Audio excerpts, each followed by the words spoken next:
처음 밤부터 삐걱였는데요. 주영채는 집안을 한 바퀴 훑더니 여긴 창고야. 이불 냄새, 매트리스도 없고. 나 이러면 잠 못 자요라고 말했죠. 조미향은 민망한 미소로 하룻밤만 적응해보자요 했고요. 차기범은 불편하면 내 방 침대라도 하다 말끝을 삼켰습니다. 눈치가 아니라 죄책감이었는데요. 정원이 대신 말했습니다. 조건은 간단해요. 이 집에서 서로에게 거짓말 안 하기. 그럼 불편도 반으로 줄어드는데요.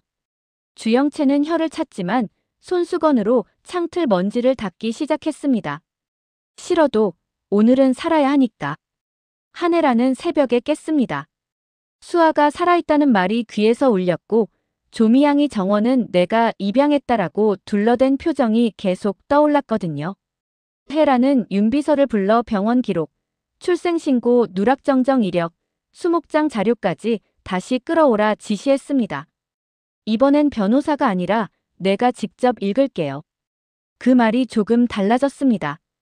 보고받겠다가 아니라 내가 읽겠다였으니까요. 정원은 아침부터 바빴습니다.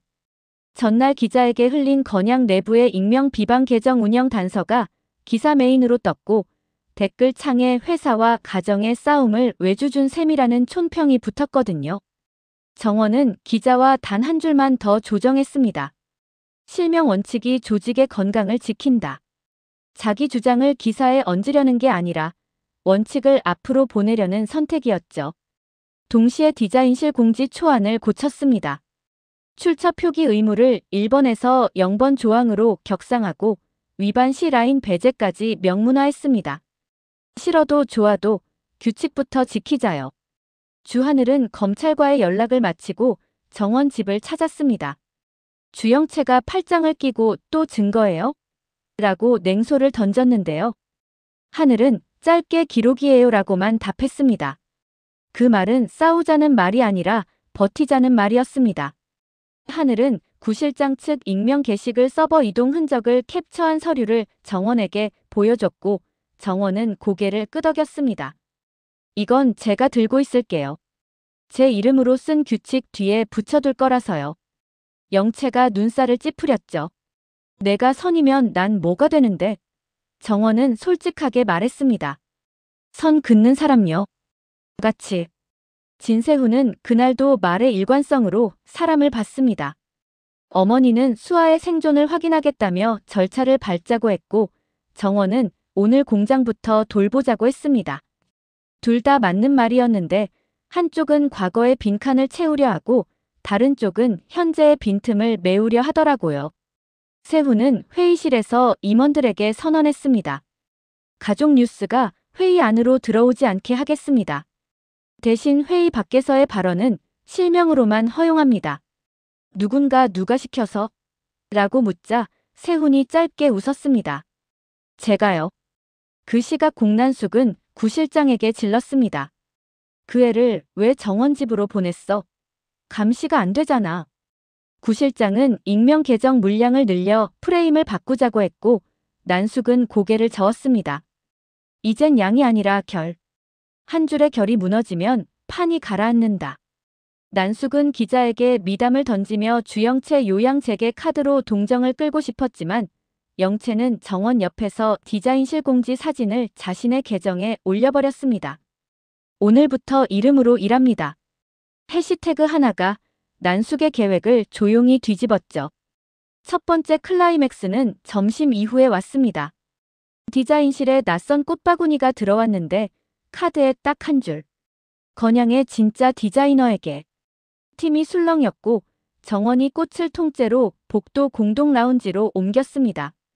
진짜는 회의가 정해요. 선물은 라운지로요.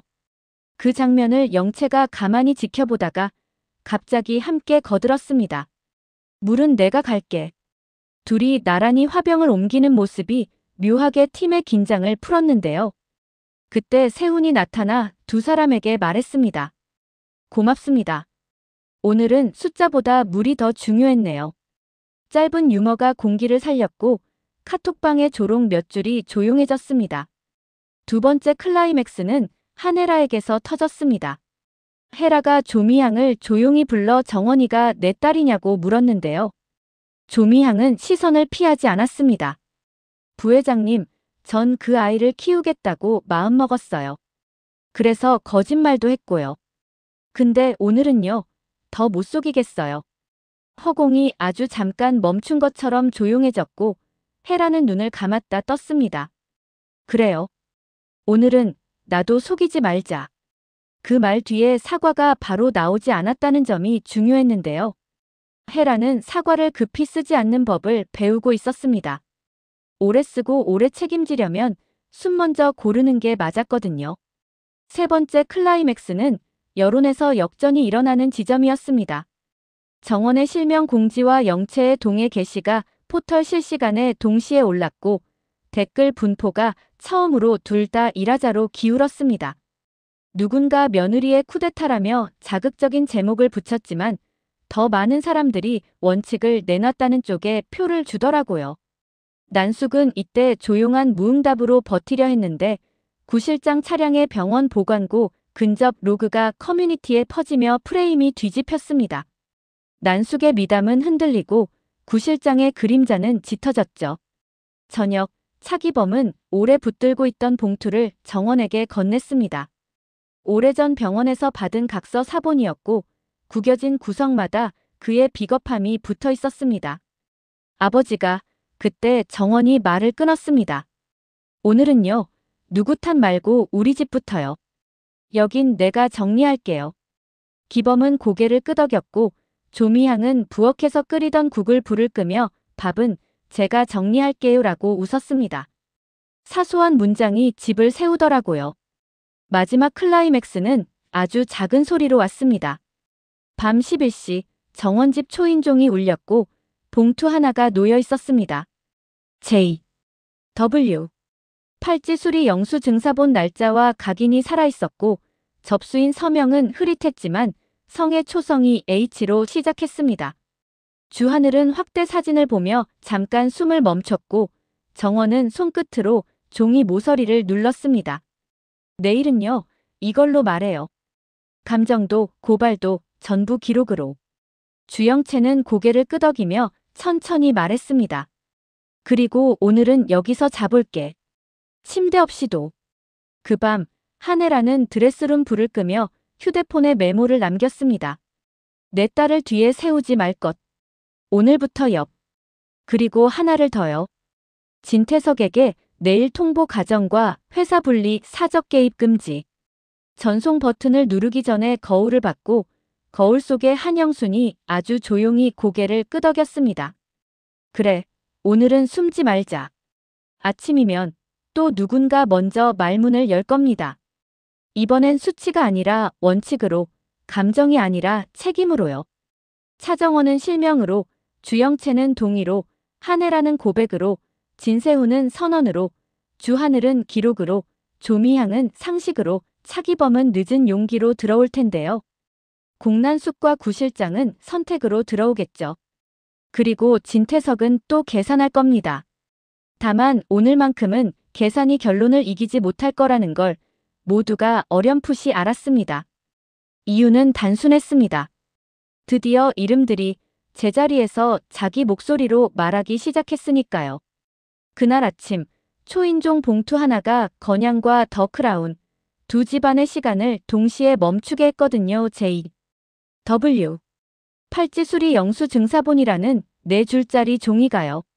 정원은 봉투를 들고 주하늘과 다시 검찰로 갔습니다. 주하늘은 차분하게 절차를 밟았고요. 접수인 서명의 초성이 H로 시작한다는 점을 근거로 당시 병원 보관고 협력업체 목록과 비교 감정을 요청했는데요. 수사관이 내부 인력이었을 가능성도 크다고 말하자 정원은 고개를 끄덕이며 단호하게 답했습니다. 누구 이름이든 기록이 말하게 하겠습니다. 같은 시간 주영채는 정원의 집에 남아 창문을 열고 이불을 털었습니다. 침대 없어도 잡았네, 나. 혼잣말 같았지만 사실은 조미향에게 들으라는 말이었죠. 조미향이 잘 잤다니 다행이네라고 웃어주자 영채가 아주 작게 고마워요라고 답했습니다. 그 한마디에 집 안 공기가 조금 부드러워졌습니다. 차기범은 조용히 문턱을 닦다가 멈추고 말했지요. 두 아이 다 여기서 좀 쉬다가. 영채가 곧장 받아쳤습니다. 저 아이 아니에요. 그런데 다음 말은 작아졌습니다. 그래도 쉬고 싶네요. 한혜라는 아침 9시에 진태석에게 메시지를 보냈습니다. 가정과 회사 분리, 오늘부터 대외 개입 금지. 오후 4시 법무 미팅 동석 불이요. 곧바로 전화가 왔지만 받지 않았습니다. 대신 윤비서와 병원 기록 재조회 결과를 확인했는데요. 과거 출생 직후 손목 팔찌 관리 테이블의 공백, 수목장 자료의 비정상적 이관, 장례 대행 서류의 동일 필체 의심까지 서로 다른 빈칸들이 퍼즐처럼 맞아들어가기 시작했습니다. 한혜라는 끊어 말했습니다. 오늘은 결론을 서두르지 않겠습니다. 대신 숨지 않겠습니다. 디자인실에서는 정원이 전사윤리공지를 시행으로 전환했습니다. 대시보드에 빨간 점이 여러 개 찍혔고 익명 계정 운영 흔적이 주요 위반으로 분류되었지요. 주영채는 스스로 작성한 공저 표기 동의서 사본을 팀 공용 폴더에 올렸습니다. 이름으로 적자요. 그 말에 팀원 한 명이 눈을 피하며 손을 들었습니다. 전 실명 전환이 아직 무섭습니다. 정원은 부정하지 않았습니다. 무섭죠. 그래서 오늘부터 같이 합시다. 그 대답에 주영채가 조용히 메모를 추가했습니다. 실명 전환 지원 큐레이션 교육법률 멘탈 케어 링크. 정오 무렵 첫 번째 심리적 클라이맥스가 왔습니다. 검찰로부터 연락이 와서요. H초성의 서명은 병원 협력업체 직원 한미정으로 좁혀졌고 당시 더 크라운 측 폐기물 반출 계약 문서에 같은 필적의 이니셜이 확인됐다는 통보였습니다. 주하늘은 그 자리에서 질문 하나를 더 올렸습니다. 동시간대 보관고 접근 로그, 구실장팀 카드키와 겹치죠? 수사관이 짧게 고개를 끄덕였습니다. 겹칩니다. 오늘 중 소환 통보합니다. 그 소식은 건양 이사회 라운지에도 빠르게 도착했는데요. 진세훈은 이사회 임원들에게 딱 한 줄만 공지했습니다. 수사에는 회사가 전폭 협조하고 내부 윤리는 예정대로 시행합니다. 누군가 가족 리스크가 크다고 우려하자 세훈이 웃지도 흥분하지도 않고 답했습니다. 리스크는 숨길 때 커지고 실행할 때 줄어듭니다.